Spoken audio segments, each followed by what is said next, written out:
வணக்க நண்பர்களே. இப்போ நம்ம 2025 ஜனவரி 2 மற்றும் 3ஆம் தேதிக்கான தினமணி நியூஸ் பேப்பர்லேருந்து எடுத்த கரண்ட் அஃபேர்ஸை பார்க்கலாம். முதல் வினா பாருங்கள். த்ரூ தி ஏஜஸ் அப்படின்னு ஒரு நூல் வெளியிட்டாங்க. அது பார்த்திங்கன்னா 7 பாகங்களை கொண்ட நூல். இது யார் வெளியிட்டாங்கன்னு பார்த்தீங்கன்னா மத்திய உள்துறை அமைச்சர் மற்றும் கல்வித்துறை அமைச்சர் தர்மேந்திர பிரதான் இவங்க வெளியிட்டாங்க. இந்த நூல் லடாக் மற்றும் ஜம்மு காஷ்மீரின் 3000 ஆண்டுகால வரலாற்றை தெரிவிக்கிறது. சரிங்களா? அடுத்த கொஸ்டின் பார்க்கலாம். தமிழகத்தில் தற்போது பரவி வரும் பாக்டீரியா தொற்றின் பெயர். நல்லா கவனிச்சிங்க.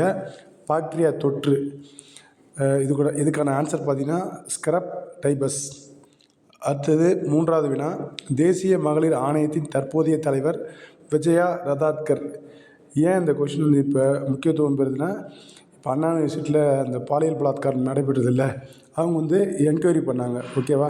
அடுத்த கொஸ்டின் பார்க்கலாம். தியோசோபிகல் சொசைட்டியின் 149வது சர்வதேச மாநாடு நடைபெற்ற இடம் பார்த்திங்கன்னா அடையாறு. சரிங்களா?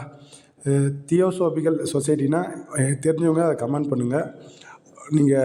உங்களுக்கு பரிச்சயமான ஒரு விஷயந்தான் அது என்னன்னு சொல்லிட்டு நீங்கள் கமெண்ட் பண்ணுங்கள். அடுத்தது கீழ்கண்ட கூற்றுகளுள் தவறானது என்னன்னு பாருங்கள்.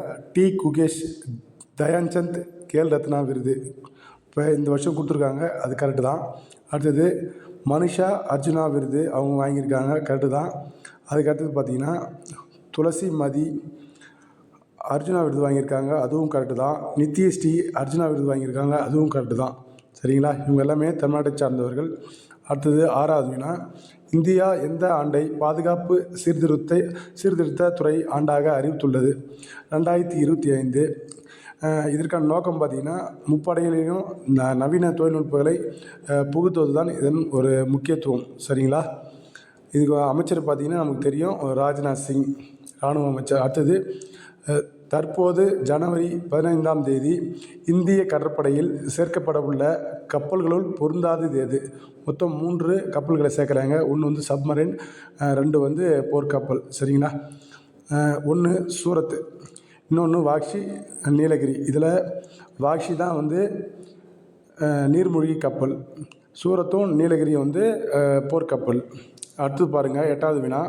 இந்தியாவில் முதலாக விமானங்களில் வைஃபை வசதி அறிமுகப்படுத்தியுள்ள நிறுவனம் எதுன்னு பார்த்தீங்கன்னா ஏர் இந்தியா தான் அறிமுகப்படுத்தியிருக்காங்க. அதுக்கடுத்தது நிலத்தடி நீரில் தற்போது அதிக அளவில் கலந்திருப்பதாக கருதப்படும் மாசு நைட்ரேட். என்ன காரணம் பாருங்கள்.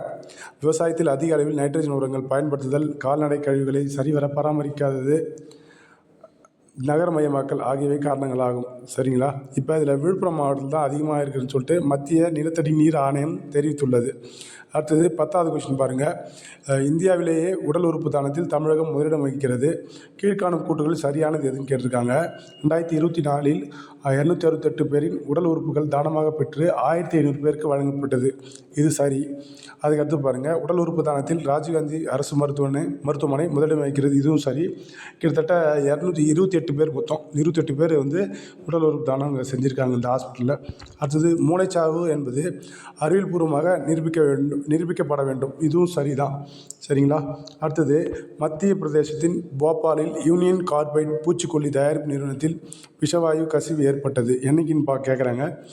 டிசம்பர் 2, 3, அதாவது இடைப்பட்ட நாளில் ஏற்பட்டது. 1984. இது மிக்குன்னு சொல்லுவாங்க, யூனியன் கார்பைட் நிறுவனம். சரிங்களா? தற்போது அதன் நச்சுக்கழிவுகள் ராஜஸ்தானுக்கு கொண்டு செல்லப்பட்டது. 40 ஆண்டுகளுக்கு பிறகு நீக்கப்பட்டுள்ளன. அடுத்தது கடைசியான வினா பாருங்கள். ஐநா பாதுகாப்பு சபையின் உறுப்பினர்களில் தற்போது பாகிஸ்தான் தற்காலிக பாதுகாப்பு உறுப்பினராக சேர்ந்துள்ளது. சரிங்களா? இப்போ மொத்தம் இது பாதுகாப்பு உறுப்பினர்களுடைய எண்ணிக்கை பார்த்திங்கன்னா 15.